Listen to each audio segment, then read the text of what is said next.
The records of Coach Avram Grant. He always says that his record speaks for himself. He's played 29 games, won 14, drawn 8, lost 7. Goals scored is 38%. 38 goals considered 21.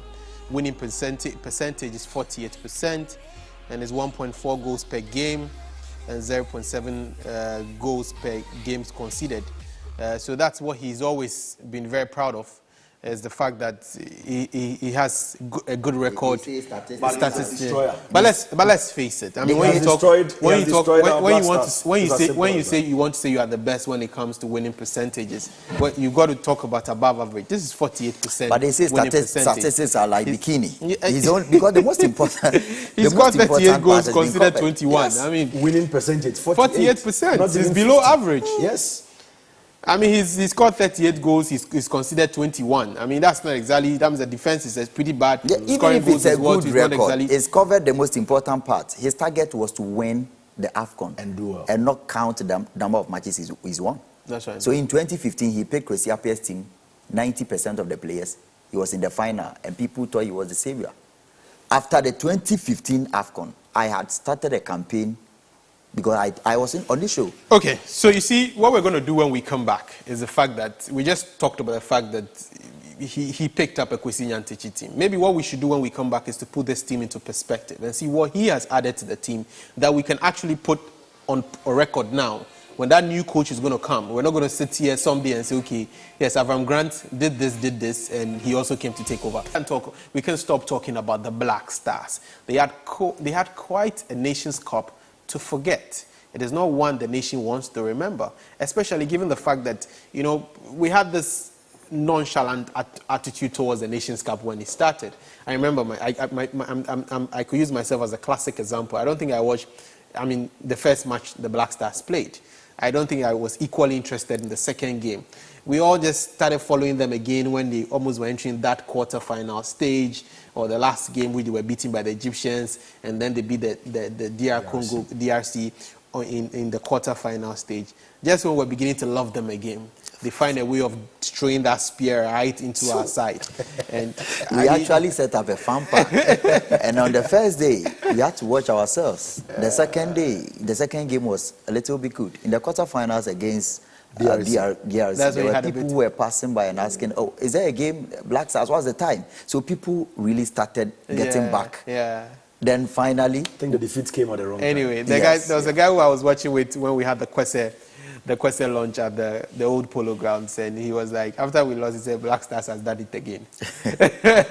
Anyway, let's talk about very important issues. Avram Grant.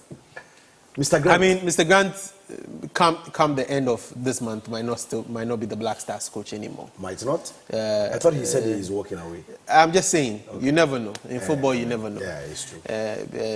So he might not be the Black Stars coach again. Critical questions will be, yes, he didn't meet his targets, so that's why he will be walking away. But if he walks away, what would you say is the value he's added to this team? Well, he's come to waste our time. Avram Grant added nothing to this particular team, and he's even made it worse. But you can talk about the likes of Thomas Partey and all that. I'm saying he made it worse. Thomas Partey. How can you make Thomas Partey? I worked with Thomas Partey at Tema Youth in 2012. When we decided to let the likes of Eko Benson, Edward Afum, Edward Podo, and co. leave, then we brought new players like Atama, Jeremiah Akofo, Derek Mensah. Thomas Partey was one of those players, Francis Nye and co. So Avram didn't bring Thomas Partey. And you give credit to who credit is due. When Christian Atsu was invited into the Black Stars, most people didn't know him because he played for a certain Cheetah FC in the Central region and went straight to Europe. And it takes somebody to discover such a talent, not a talent who has played here and we saw. So look at the team Kwesi Appiah inherited from Goran Stevanovic after the 2012 Gabon and Equatorial Guinea tournament. He inherited that team. Then, fortunately for him, whether it was it was bound to happen or not, Berekum Chelsea were in thick form. So he gave players like Emmanuel Cloté, Solomon Asante, Richard Kisi, and Esoa an opportunity into the Black Stars. Then he brought in... but that's normal. I mean, every good coach needs to build it around a club team that is in form. And that's what we talk about the local team. Yeah. And then he also brought in the Achus, I remember seeing a player like Isaac Kofi in the Black Stars, Rahman Chipsa in the Black Stars. And it was a free year Wakasu. Mubarak Wakasu. Rabiu. And Wakasu was a revelation at the 2013 Africa Cup of Nations in South Africa. And he and he did so well. And after that particular tournament, he became an integral team member. And he has been consistent in the national team. Don't forget how he brought up back Fatah Udauda's experience into the Black Stars in 2013. Both World Cup and then 2013 Cup of Nations. You know, after he had left the national team for a very long time, dating back to 2008, when he was third choice, third option behind, Richard Kingston, Sami Eje, and then himself. So the point I want to make is that Kwesi Appiah built a team. Unfortunately, something disastrous happened in Brazil, and he exited. You would have thought that for the experience of Avram Grant, having worked in Thailand, in England, having coached in the Premier League, played in the Champions League final, he was going to bring something exceptional to this team. Rather, the front is completely broken. Now, Avram never created competition in this team. Never. Never. It was the same template. Now, if you critically assess the post-match comments of the Cameroonian coach, Hugo Bruce, who won the tournament yesterday, he says it is easier planning for Ghana than any other team on the continent because you can quickly put players together, and that is exactly the players who will come and play on the day. Yes, that was his post-match comment. You know, so it is always going to be Razak Brahma, Afo Harrison, Baba Rahman in his absence, Frank Achampong. Now that Jonathan Mensah is struggling, Amati and John Boy, and Wakasu and the free Aqua. So I'm going to say it was under his stewardship that Razak Brahma became. Yeah, his biggest revelation in the team. Is Razak Brahma. Yes, I think it's Razak. Apart from Razak Brahma, I don't know any other player. And if you ask me, he was a disaster at this tournament. No, it was his biggest discovery as well. And I think that if we were to analyze this game like the way the Europeans will analyze it, the analysts will analyze it. If we were on CNN now, it will be so obvious to say that what he did a few hours, 24 hours before that big game against the Cameroonians was enough to destabilize the team. The coach should have dropped him then. Apart from that, everyone is supposed to know that this is what happens to every other national team or club side. When a player does something that is so huge and causes a massive uproar in the country, and you just overlook it. It was a big risk that I never expected a coach with the experience and pedigree like Avram Grant to commit. One, Razak Brahma is not an extraordinary goalkeeper. He wasn't indispensable in this team. Secondly, he was not the player supposed to go onto Facebook to do that. I expected Andrea or Asamoah Gyan, because if there was supposed to be a list of players to talk back that kind of language to Ghanaians, Razak Brahma should have been the 23rd player. I mean, Asamoah Gyan has had worse. Yes, Razak, there were 23 players in camp. Razak Brahma should have been the 23rd player to actually do that. And by the time it gets to his turn, I think he would have been patient enough to stop whatever he was doing. Or advised not to do it. Yes. Come to Avram Grant. I have never, ever liked the decision to appoint him. 2 months after AFCON 2015, I started a campaign, and I thought he was a coach who was going to be disastrous than Kwesi Appiah. Because one, he was made to believe that once you speak to the Black Stars Management Committee, something comes up. He's a former Chelsea manager. The former Chelsea team ate so much into their heads that they were top-notch coach. They were never ready to approach the coach. Out of the 27 months that he's worked, he's not stayed here for an accumulated period of 2 months. So the remaining 24 months have been spent roaming about at the comfort of his London home or in the Sky Sports studio analyzing Chelsea matches.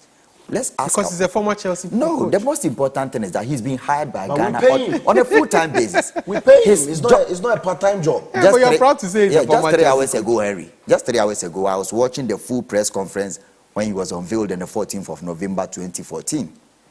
Fred Crenstill, the then Black Stars Management Committee chairman, was analyzing and discussing his job description. One, he was supposed to be the head coach of the Black Stars. Two, and the most important thing, the technical director of all national teams. And in examining that, said he was supposed to attend the training regimes in times when the Black Stars had no activity of the Meteors. of the under 20, of the under 17, and at times the women's national team, as Gennett Roa is doing for Nigeria now. But Abraham Grant was on TV in UK on the very day that the Ghana Olympic team was playing Congo-Brazzaville. The most experienced coach on the continent, Claude Leroy, was on the bench for Congo. Finally, Ghana got eliminated. On that same day, Grant was on TV. Coincidentally, when we played the CHAN qualifier, the final game, Maxwell Konadu was on the bench. He needed somebody after 2 days after returning from that useless Canada friendly. Grant was also on TV that day. He was in the UK. So the technical director of all national teams never visited any of the other national teams. He was at the 2015. Okay, guys. In Senegal.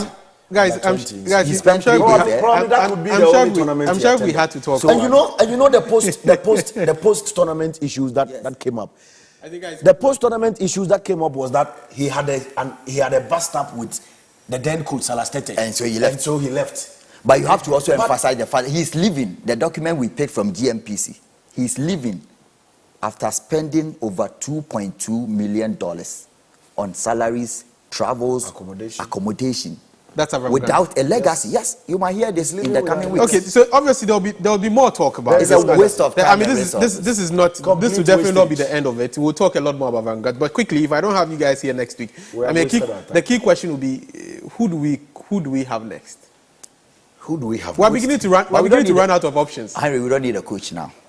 We don't need a coach. Why not about- are it's we not in a about the hurry coach. to appoint a coach? It's not about a coach. The problem is about leadership. We have World Cup qualifiers. It's to about come up. leadership. The same approach will be there. Yeah, but leadership means you have to get a coach no, to lead. bring Guardiola in. No. We have to think about the root causes. Even if we fail to qualify for the World Cup and we fix our house, put it in order, it is better we'll be ready than for going around the 2022. issue. The leadership needs to change. It's the same approach. Leadership- Guardiola will raised fail. issues Leadership about- as in the FA president. I raised, But who I has raised not been issues changed? about policies and systems. Yes. Now, Nuti, apart from the fact that we haven't developed the game, like Obama said, like we haven't really grown the game since that Ben Kofi era. Okay, what has been the policy of the FA in the last 3 years? So they've done several ones. I mean, they've talked about having gone to study We are not saying- the we are German not system, talking about- study the What English has system. been- He's not asking you about what what he's has talking been about, the what is policy that? What is of the FA in the last 3 years? I have no idea. If you guys struggle should- to tell me, then it means there is none. You guys should be telling Where me. is the policy document? No, they've done Why a lot. don't we have the policy They've done document? a lot of things on Google. Can go and read. Google, eh? Yes, a lot of But things. there's they've- nothing on they've paper. done, but there's nothing on the ground. Not it's on paper. Okay. Not So you see, that is the reason why your Okay, Olympic team would have not been able to qualify for the Olympic Games Okay, since let's- 2004. Okay, let's. That is the reason why let's your talk- satellites that won the tournament in 2009 has Are we struggled progressing? since. Okay.